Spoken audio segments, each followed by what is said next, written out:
All right, today is day 3, August 5th, 2026. I wish I had good news, to be honest with you, but I don't. Um, today was sorry, I'm just sitting down to do this. Today, I think I was down 350 on the day, and I think that's okay. And I'm still trying to wrap my head around what the best play was. Okay, I don't think it's showing, but yeah, down 350 or so on the day. A couple of trades that were interesting to me was the main one being a call credit spread on Micron. I sold. So what I wanted to do was I wanted to sell a call on Micron, right? Like the $1,000 calls were going for like a $40 credit. Okay, and this was for August 21st or something like that. So this is only 2 weeks out, and that credit that's a nice credit, right? And so if you take 40 into the current share price, let's call it 900, like that's 4% for a way out of the money call for only 2 weeks. Like it's crazy. Like the IV on these is super high. So problem is like you can't really be naked, and so okay, how do you simulate a naked call, right? And you can buy a spread, and you would want to do a wide spread. So what I ended up doing was I sold the $1,000 calls for like 36, and then I bought the 1100s or 1100 for 16, and I had a net credit of 20. I didn't quite realize that SanDisk was reporting earnings today. So to hold through SanDisk earnings seemed like a not worthwhile hold, because like we totally could have gone to 1,000 if SanDisk like super blew out and provided like crazy guidance. Then Micron totally could have blown out, and this ends up being, if this goes all the way to 1,100, right? That you lost $100 a share. That's a $10,000 loss on this account. So the risk is too big. Risk is way too big. Okay, so couldn't do that, and it wasn't worth the hold. Unfortunately, Micron is down 2.5% after hours. I ended up selling it up here on this rollover here. I sold the call, and like this ended up kind of just being a loser all day. And then eventually, right, boom, and after hours, we got the big drop. Again, SanDisk earnings. And it's like, oh, like, I could have closed that tomorrow for like, pretty much the entire win. So that's too bad. That would have been a really nice win. $2,000 selling options here. That would have been fantastic, and selling relatively conservatively. Because again, like, what's the likelihood that this thing goes to 1,000, given how much we've like pulled back, and look at how the 20-day continues to be resistance, and like you can see we were rejected here.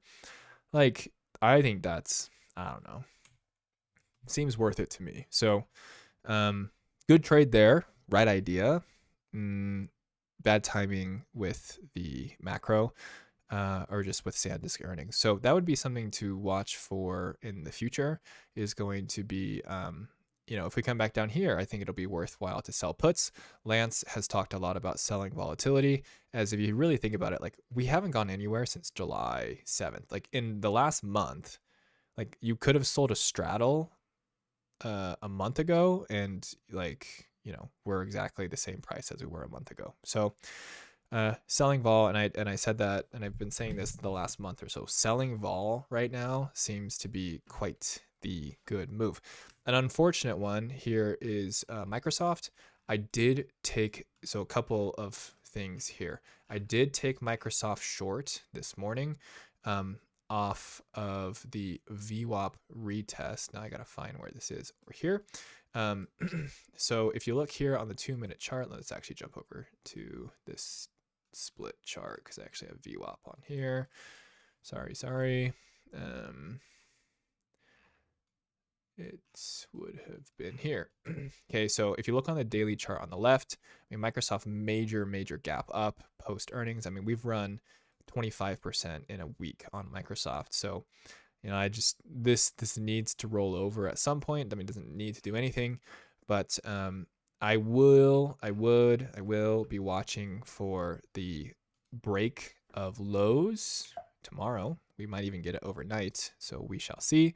And you could argue that this is right side of the V at that point, anyways.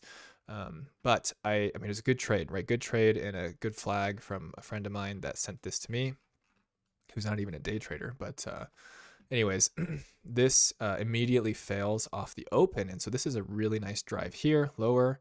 As this pulls up into VWAP, right? This is my entry. I mean, I had a really, really, really good entry. My average price was 493.50. So great entry there.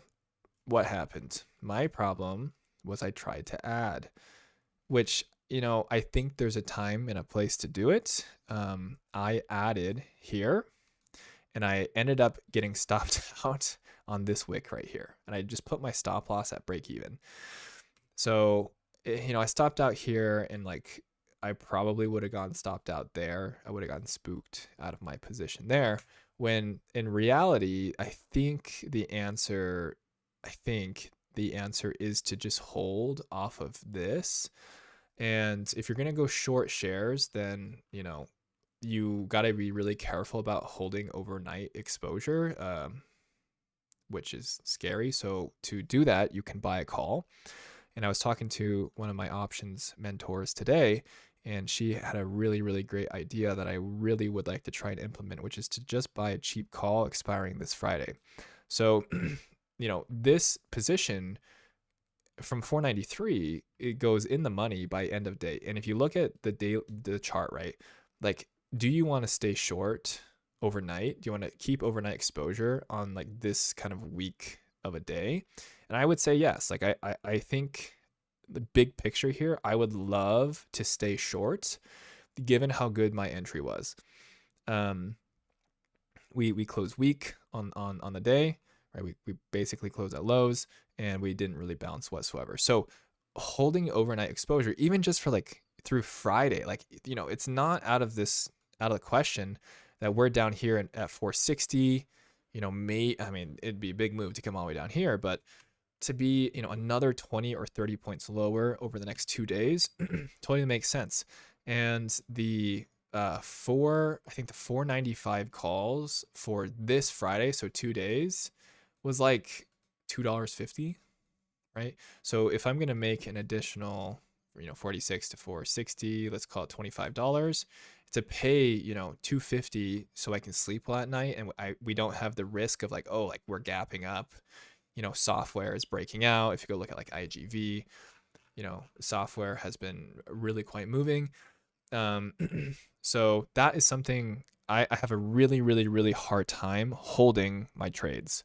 And so I want to incorporate that even just like 2 or 3 day swings, something like a Micron holding. I was in like near the lows here, like at 740, 750, and I end up having to pull out at 790 because I just don't want to hold that exposure.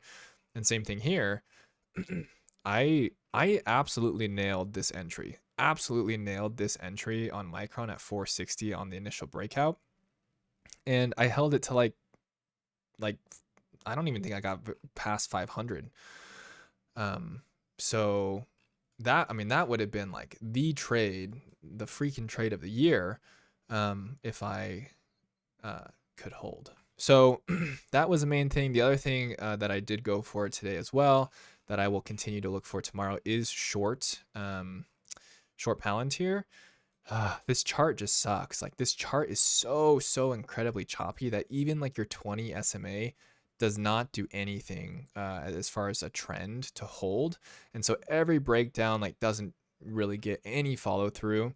And so this was, I think I only lost like $70 today on this.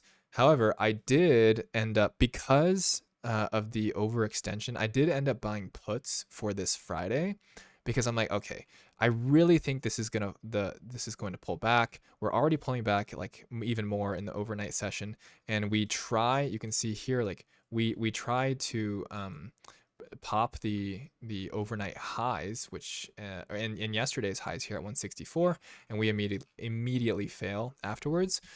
So I tried to short a couple times. I think I got short in here and like stopped out, and then I tried shorting this, and like that didn't work out. And all of those were pretty much break-even trades, which you can't complain about a break-even trade when the chart looks like this.